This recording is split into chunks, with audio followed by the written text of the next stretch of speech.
Hello. Today we're going to do an analysis for the entertainment industry, and mainly the main themes are it has disruptors and giants. And for this, let's start to talk about a bit about the industry itself and what are the big players there. First, the industry itself, from what it's composed mainly of content, and this content can be one of the three categories. Either it's information content like news and live sports, evergreen content like TV series and movies, or educational content where people sharing knowledge or experience to others. In order to get this content with the three categories to the consumer, there are different areas or different value chain elements from the content creation, distribution, transmission, and last but not least, the consumption of the content itself. So this is how the entertainment is. The big players, we have four big players, known big players: Comcast, Walt Disney Company, Viacom, and Charter. And not far from them, we have Netflix in the sixth position, and it's the only disruptor that is reaching up to this level, and the smallest in terms of size of capital. On the other side, this industry, I talk about 2 billion industry, $2 billion industry, which have been steadily growing in the last 10 years and will continue to grow till 2025 as per this graph from Statistica. So let's take a look at the PESTEL analysis, the external elements which actually affecting this industry. First, the political. Strong intellectual property protection, and there's a good opportunity for to protect the content getting created. Political stability in major economies, helping to have more demand on the content. Shifting free trade policies, and this is depend on this shifting is in favor of agreement or conflict between countries can also affect this industry.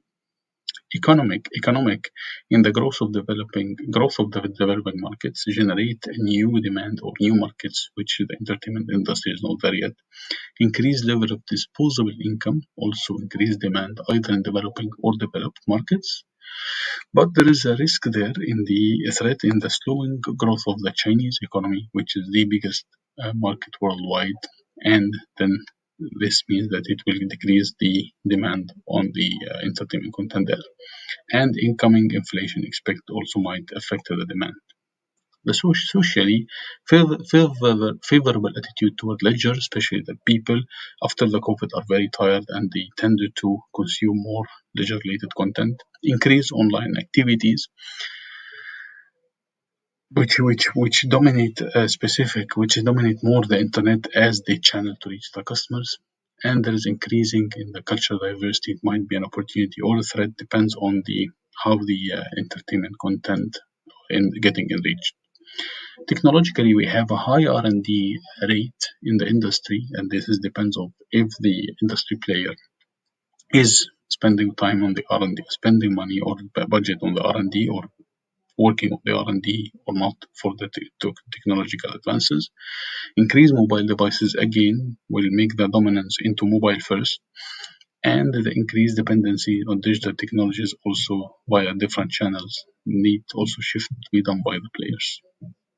Environmental sustainability, and this is raising the expectations of the customer on the sustainability practices of the entertainment players, and increase usage of the availability of the renewable energy within the full value chain as well that need to be considered by the players. Last is the legal.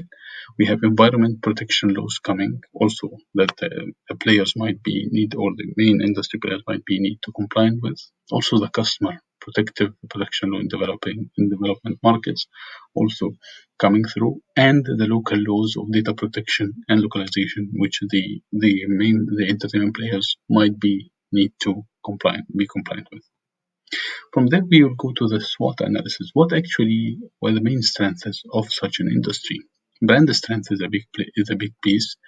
Product portfolio coverage, title of the evergreen content offer, diversification of the business across the value chain, global presence, and the information content coverage, either news or the live sports. Weaknesses: limited innovation. TV have been dominant for a long time as the main channel of consumption. Limited expansion in developing markets, although there are big population of young purchasing power. Limited diversification due to because the demand is over dependent on the developed markets, and limited engagement in social media. Opportunities: technological innovation might create new channels to interact, to consume, to transmit, or to consume the content. Various growth in various industries, okay, which make the culture change, and the growth of developing markets. Threats: competition with other ways, the means of leisure, or new entrants or the disruptors. Technological disruption, content piracy, shared stream accounts, and limited live stream of sports events. Ocean Blue framework for this industry. We need to raise freedom of choice of the evergreen content, whoever offer there. More live stream options for information content via the internet. More social features embedded within the content. Create interactive experience with virtual reality and augmented reality. Collaborative entertainment, having a way to collaborate while consuming the content.